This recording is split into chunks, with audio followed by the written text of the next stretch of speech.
Tudo da Canção Nova em um só lugar. Canção Nova Play. Naquele tempo, disse Jesus à multidão: ninguém acende uma lâmpada para cobri-la com uma vasilha ou colocá-la debaixo da cama. Ao contrário, coloca-a num candeeiro, a fim de que todos os que entram vejam a luz. Com efeito, tudo o que está escondido deverá tornar-se manifesto, e tudo o que está em segredo deverá tornar-se conhecido e claramente manifesto. Portanto, prestai atenção à maneira como ouvis, pois a quem tem alguma coisa será dado ainda mais, e aquele que não tem, será tirado até mesmo aquilo que ele pensa ter. Palavra da salvação. Glória a vós, Senhor. Que as palavras do Santo Evangelho perdoem os nossos pecados. Amém.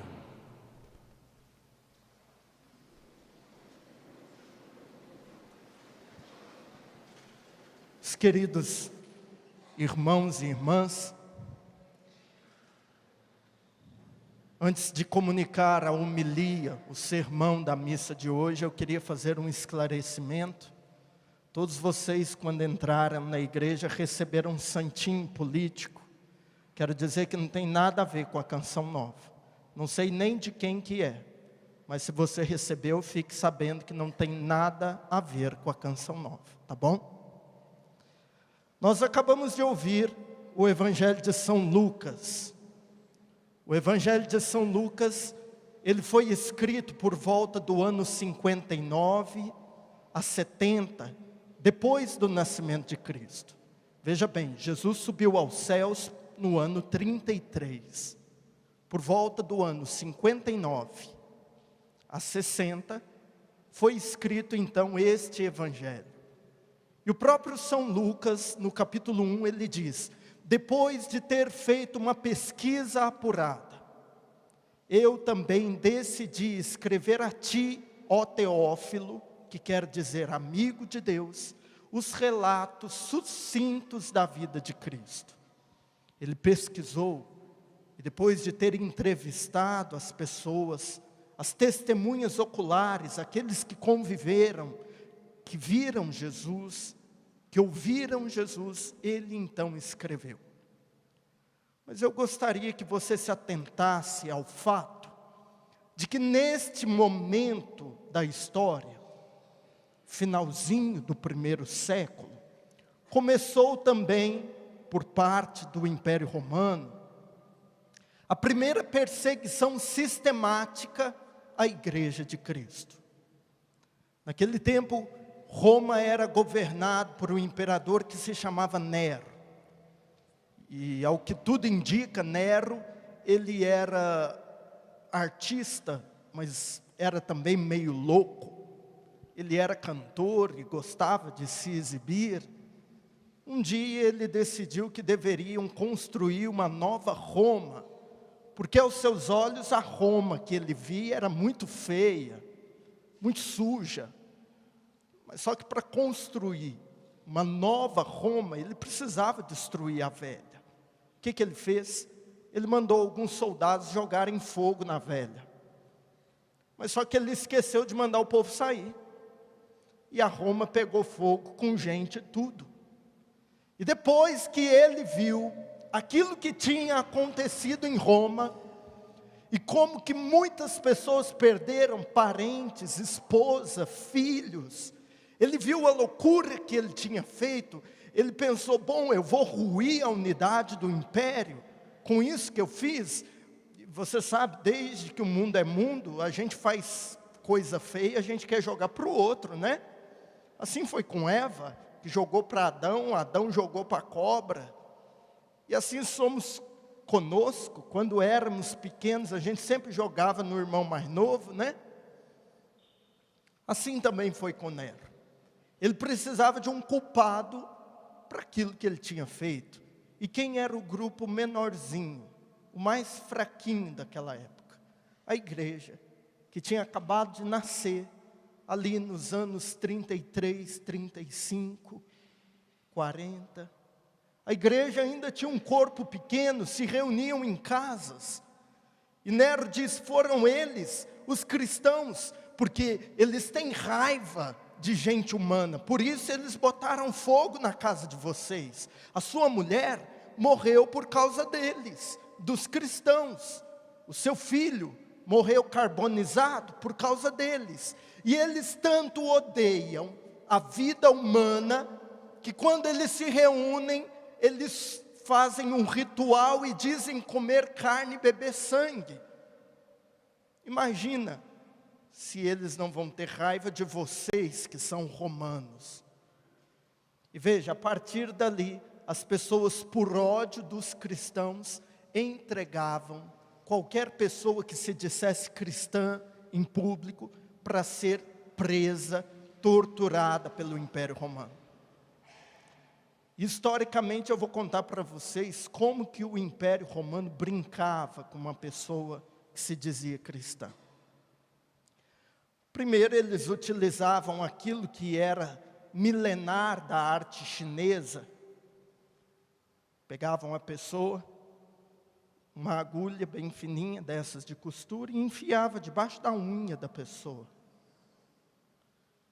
Eles pegavam um chumbo derretido, pingavam no olho, perguntavam para a pessoa, você é cristã? Se a pessoa afirmar, sim eu sou, pingava no outro. Pingava nas partes genitais. Pegavam a pessoa, colocavam ela de 4 e trancavam dentro de um baú, mais ou menos do tamanho dessa caixinha de oração. E a pessoa ficava ali dentro do baú 24, 72 horas, morria asfixiada dentro do baú, trancada, fechada a pregos.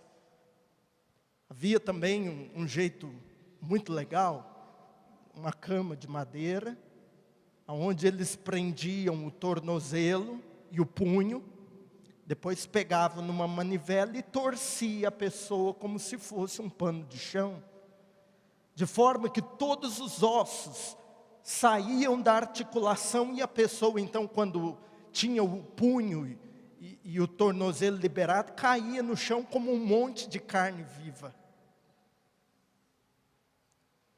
Por ora, eles pegavam também um bisturi, cortavam assim, na região onde nasce a calvície aqui, né? De canto a canto, com um bisturi, e puxavam a pele da pessoa.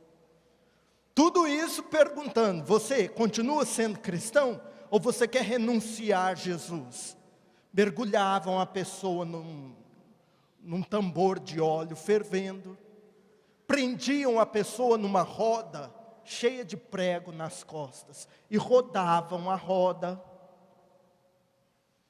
Pegavam as mulheres e botavam-nas nuas nos calabouços das prisões para serem vexadas e abusadas a noite inteira pelos bandidos que estavam presos naquela masmorra. E divulgavam para o resto da igreja, olha, fulano de tal morreu. E enquanto isso a pessoa sendo torturada e pensando assim, poxa, ninguém veio aqui nem para me trazer Eucaristia. E diziam para a pessoa, está vendo? A sua comunidade te abandonou. Aonde estão os seus irmãos? Veja, tudo isso que eu estou contando para você, em breves palavras, por causa do tempo que nos é abreviado pelo horário político, tudo isso viveu aqueles que por primeiro escutaram este evangelho que agora nós acabamos de ouvir. Para você foi maciota ouvir, não foi? Você ouviu de boa? Ouviu até rindo. Teve gente que nem sabe o que foi lido, pois eu vou ler de novo. O evangelho diz assim, naquele tempo disse Jesus à multidão, ninguém acende uma lâmpada para cobri-la com uma vasilha, ou colocá-la debaixo da cama. Pelo contrário, coloca no candeeiro, a fim de que todos os que entrem vejam a luz. A base para São Lucas escrever isso foi São Mateus, que já tinha escrito o seu evangelho nessa época. E São Mateus, ele diz mais, ele diz assim: vocês são o sal da terra, vocês são a luz do mundo. Ora, se o sal perde o sabor, com que salgaremos? Jesus estava dizendo para aqueles primeiros que ouviram este evangelho: não esconda. Porque imagina, depois de tudo que você ouviu da boca do Padre, que acontecia com aqueles que se diziam publicamente cristãos, naquela época ia ter vontade de me esconder debaixo da vasilha e debaixo da cama. Se tivesse um outro lugar que ficasse ainda mais secreto, eu ficaria. Mas veja, os cristãos, todos eles com medo, ali no primeiro século, de se mostrar, de se dizer, eu sou cristão. O evangelho naqueles dias já dizia para ele: vocês não devem se esconder. Vocês não devem estar debaixo da vasilha ou se colocarem debaixo da cama. A comida, ela precisa que o sal apareça. Porque se o sal não aparece, o que vira? Vira comida de hospital, pelo amor de Deus. Ninguém merece comida de hospital. Todo mundo merece uma comida bem temperada. Então faça o favor, apareça. Você é o tempero da vida. Você é o tempero deste mundo. Jesus estava dizendo para aqueles cristãos já daquela época que sofriam tudo isso, nada de esconder. Jesus está dizendo: vocês são a luz que eu acendi para ser colocada num lugar bem alto, para que todos aqueles que entrem vejam.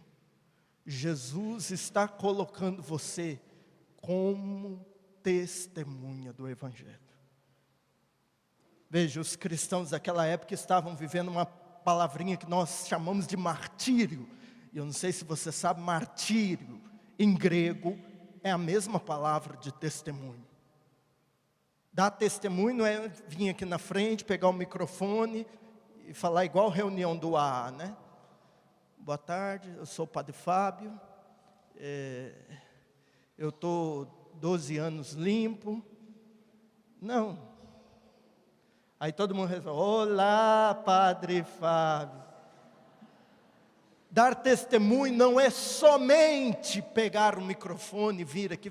Também isso é dar testemunho, porque às vezes a gente precisa contar para edificar a fé dos outros. Mas dar testemunho é em atos concretos. Diz a história de São Francisco que um dia ele chamou um frade e disse: irmão, vamos pregar hoje. Saíram do convento e deram uma volta, andaram a pé pelo centro da cidade, fizeram algumas caridades e voltaram para o convento. E o frade perguntou: irmão Francisco, nós não íamos pregar o evangelho?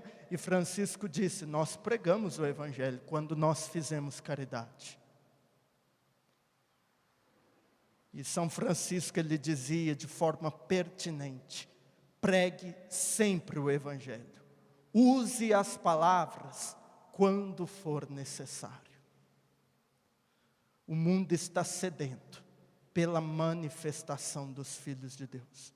Essa luz que é você, Deus não acendeu para ficar escondida.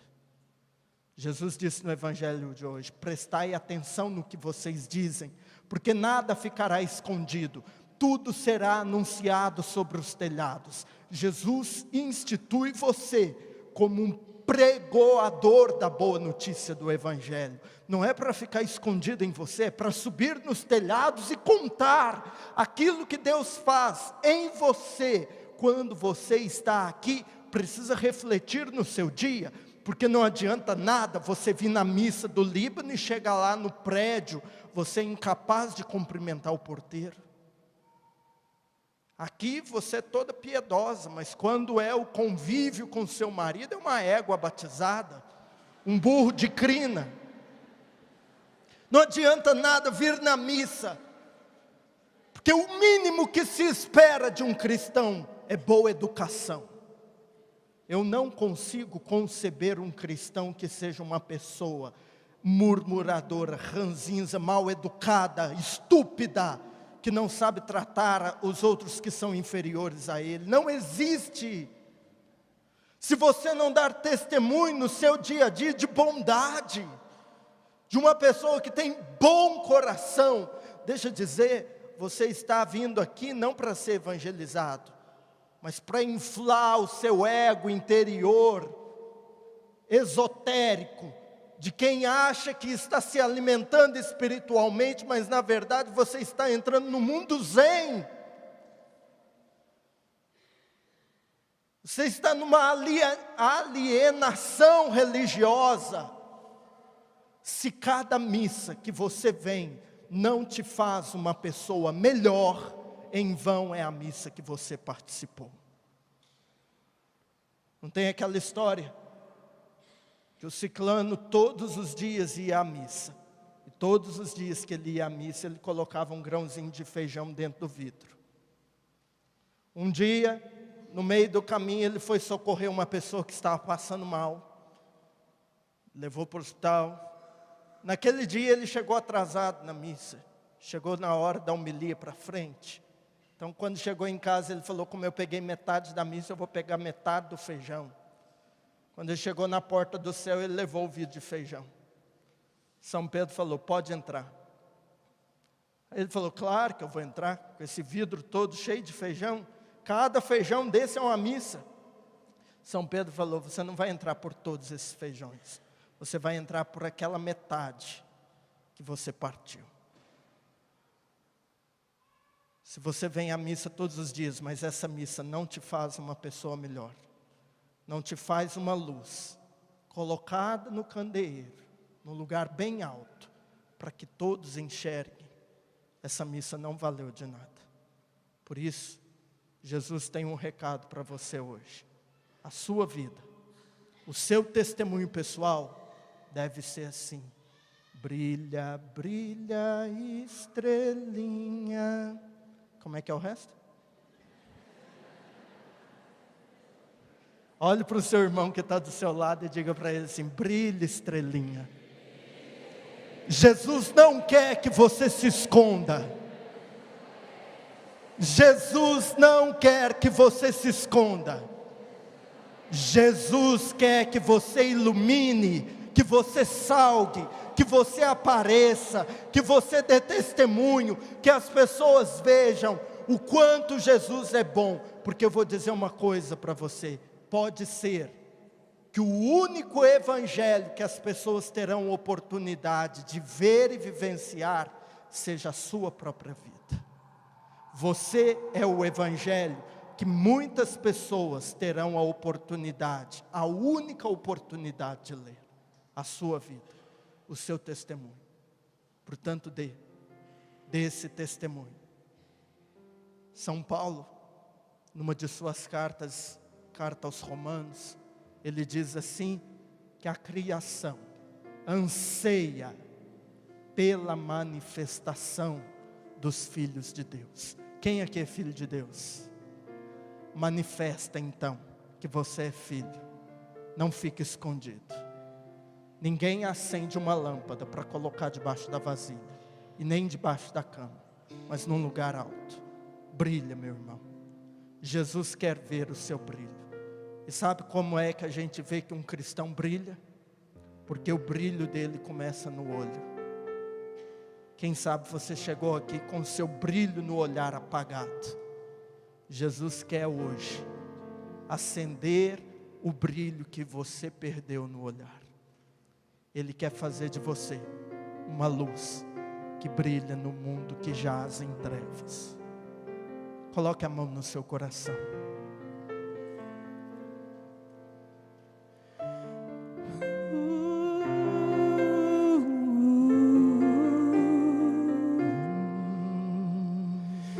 Senhor, preciso te dizer que é impossível me esquecer, que não estou só nesta batalha entre o bem e o mal. A cada nova experiência, A cada nova experiência eu te glorifico mais. Te ter é a maior diferença em mim. Se os bons combates eu não combater, minha coroa não conquistarei. Se minha carreira eu não completar, de que vale minha de fé? que vale a minha fé tanto guardar? Se perseguido aqui eu não for, sinceramente um cristão não sou. A tua glória quero conhecer, Viver a a experiência de sobreviver. Fique de pé, meu irmão. Cante, reze. Cante isso, levante o seu braço. Viver pra mim é Cristo, morrer pra mim é ganho. Não há outra questão, quando se é cristão não se para de lutar. Triunfarei sobre o mal, conquistarei troféus. Não há outra questão, quando se é cristão não se para de lutar, até chegar ao céu. Viver pra mim é Cristo. Viver pra mim é Cristo, morrer pra mim é ganho. Não há outra questão, quando se é cristão não se para de lutar. Triunfarei sobre o mal, conquistarei troféus. Não há outra questão, quando se é cristão não se para de lutar, até chegar aos céus. E olhe para o seu irmão agora no olho dele e diga assim: meu irmão, que essa missa traga de volta o brilho no seu olhar, e a força no seu coração, para você brilhar neste mundo que jaz em trevas. Jesus nossa luz brilhará em nós, por meio de nós, por meio da nossa vida. Viver Pra mim é Cristo, morrer pra mim é ganho. Não há outra questão, quando se é cristão não se para de lutar. Triunfarei sobre o mal, conquistarei troféus. Não há outra questão, quando se é cristão não se para de lutar. Viver pra mim é Cristo, morrer pra mim. Tudo da Canção Nova em um só lugar. Canção Nova Play.